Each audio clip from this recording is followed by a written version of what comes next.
As we begin the process of solving quadratic equations that contain the vertex form, there is one key aspect of the vertex form that we haven't dealt with before. While linear equations taught us how to deal with addition, subtraction, multiplication, and division in the solution process, we've yet to encounter the squaring operation while solving an equation. In this video, we'll focus in on this squaring operation and some of the intricacies that arise when inverting it. That way, we'll be ready to deal with more complex instances of the vertex form in the equations we encounter moving forward.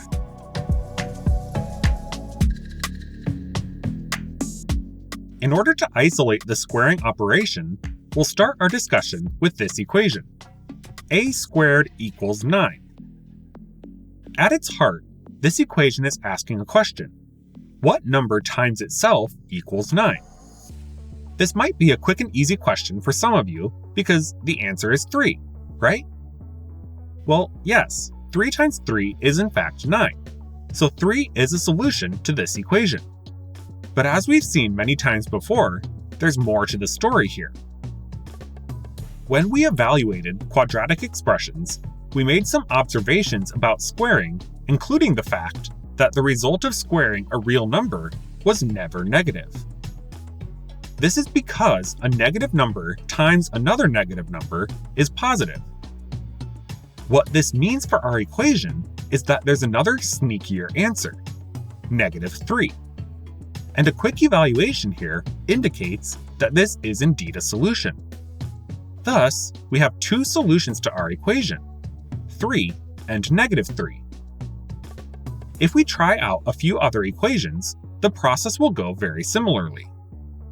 If b squared equals 64, then b can be 8 or -8. If c squared equals 1, then c can be 1 or -1. And if d squared equals 100, then d can be 10 or -10. As long as our variable squared is equal to a square number, we can use our intuition or a quick guess and check to find our answers. But what if the numbers don't work out so nicely? For example, what if t squared equals 21? Well, if we focus on just the positive solution to this equation, we can experiment a little bit and start narrowing down our options. Since 4 squared is too small and 5 squared is too large, we know that the answer is somewhere between 4 and 5. Then, if we start experimenting with decimals, we can learn that our answer is between 4.5 and 4.6. If we continued along this path, we could eventually find out that our answer is really close to this number, although the actual answer is a decimal that goes on forever without repeating, something known as an irrational number. So, how should we represent the answer here? Well, if we want to undo the squaring process, we do something called the square root, which is represented with this symbol called the radical symbol. And when we put a number inside the radical symbol, we call that number the radicand. Together, this radical symbol and radicand ask a question, which is, what number times itself is equal to the radicand? With that, let's apply that operation to both sides of our original equation and simplify the left side to see that t is equal to the square root of 21. Now, what is the square root of 21? Well, the first thing to note is that it's going to be a positive number. To see why, let's look at an expression that contains a square root. If we asked a group of people to evaluate this expression, some people might think that the square root of 144 is 12, while others might think that it's -12, since both numbers times themselves are equal to 144. So, which one is it? Well, when we evaluate mathematical expressions, we want there to be one clear and consistent answer in order to avoid confusion. So to avoid confusion in this expression, we say that the square root of 144 is 12, not -12. In fact, anytime we take the square root of a positive number, that square root is going to represent the positive root rather than the negative root. So the square root of 4 is 2, and the square root of 49 is 7. This will help us avoid ambiguity when dealing with the square root. But what is the square root of 21 specifically? Well, it's that never-ending decimal that we encountered a moment ago. But since never-ending decimals aren't very conducive to being written out, we'll just leave our answer in this form. From there, we do still need to indicate that there's a negative solution to our original equation. So, how should we represent that solution? Well, we just add a second option where t can also be equal to the negative square root of 21. This expression means that we take the square root of 21, which is positive, and then negate that number, which would be approximately this value. At this point, it's probably a good idea to check our answers. When we plug in our first answer, we get the square root of 21 squared. And since squaring and square rooting are opposites of each other, their effects essentially undo each other and leave us with 21. For our second answer, though, our process is a bit more involved. However, by utilizing the meaning of squaring and carefully managing the expression from there, we can eventually see that this answer also results in a valid equation.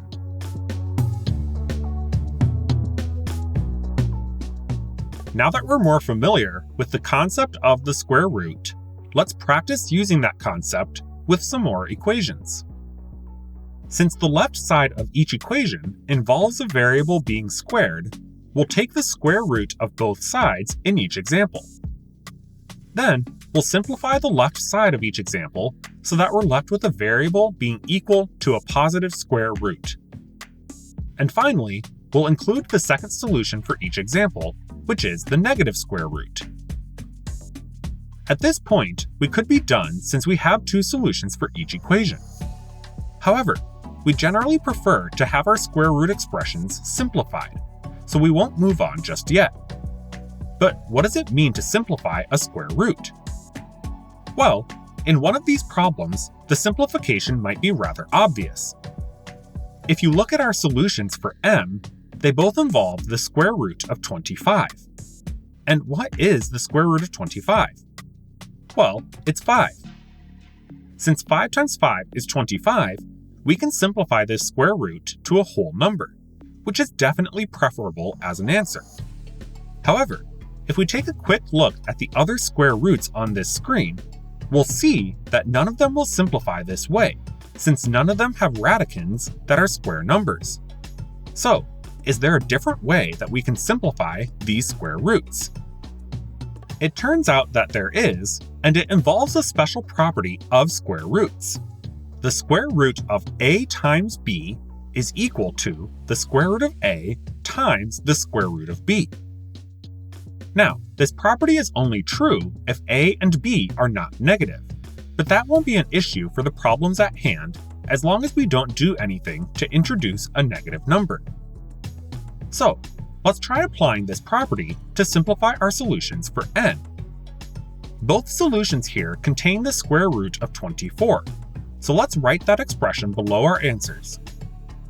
There are several ways that we could split up the 24, so let's try writing the 24 as 8 times 3. Then, we can split our square root into two separate roots like this. The problem here is that neither 8 nor 3 has a nice square root, and we generally prefer having a single square root to having multiple square roots, so our attempt at simplification was unsuccessful. What we really want is to split the 24 into two pieces where one piece is a square number.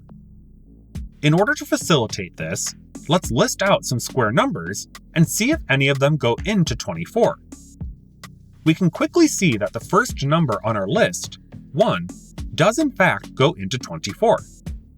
The issue there is that writing 24 as 1 times 24 doesn't actually lead to any simplifications. We just end up back where we started.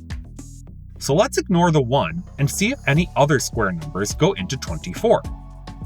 Thankfully, the next number on our list also goes into 24, and this time the result won't be meaningless. If we write 24 as 4 times 6, then we can split our square root into the square root of 4 times the square root of 6. Then we can evaluate the square root of 4 to get 2, and rewrite our expression this way. From there, we adjust our answers accordingly and get these solutions to our equation. And if we take a moment to check our solutions, we'll see that they both result in 24 when we square them. We'll approach our next problem in a similar manner, starting by listing out some square numbers that might go into 32.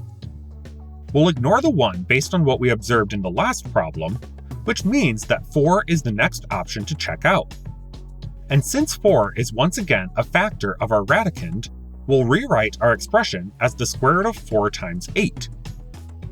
This allows us to split the square root and simplify to 2 times the square root of 8. But now, if you look at the radicand in our simplified answer, you might notice that 4 still goes into that number. Because of this, we can continue the simplification process until we get this expression. At this point, we can be confident that we're done simplifying since the radicand is a prime number, and thus we can rewrite our answers in this way. Still, it was kind of annoying that we had to go through the simplification process twice. So, is there a way to avoid that? Well, if we look at the list of square numbers that we wrote out, notice that we never made it past 4. Once we identified that 4 went into our radicand, we started simplifying right away. But what if we had first checked if any of the larger square numbers went into our radicand? In that case, we would have seen that 16 also goes into 32. And if we had split the 32 into 16 times 2, then we would have gotten our fully simplified answer right away.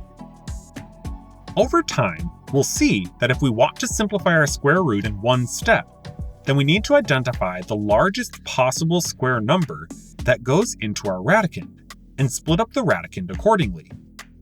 But also know that you'll still get the correct answer if you simplify your square root over multiple steps. For our final problem on this screen, we need to simplify the square root of 29. But if we list out all the square numbers less than 29, we'll see that besides 1, none of them go into 29. Thus, we'll leave our answers in their original form and move on to our next set of problems. In order to practice and extend our skills, we'll now look at some problems where the square of the variable is equal to a fraction. Notice that we kept our original property of square roots on the screen, since we'll still need to use that property in these problems. We are, however, going to need a similar but additional property of square roots. So let's add that property here. Notice that while our first property dealt with a radicand that was a product, our second property deals with a radicand that's a quotient. And once again, the values of a and b cannot be negative, with the additional constraint that b cannot be 0, since we'd otherwise have division by 0, which is not allowed. With these properties in mind, we'll once again start our solution process by taking the square root of both sides and writing out the positive and negative solutions.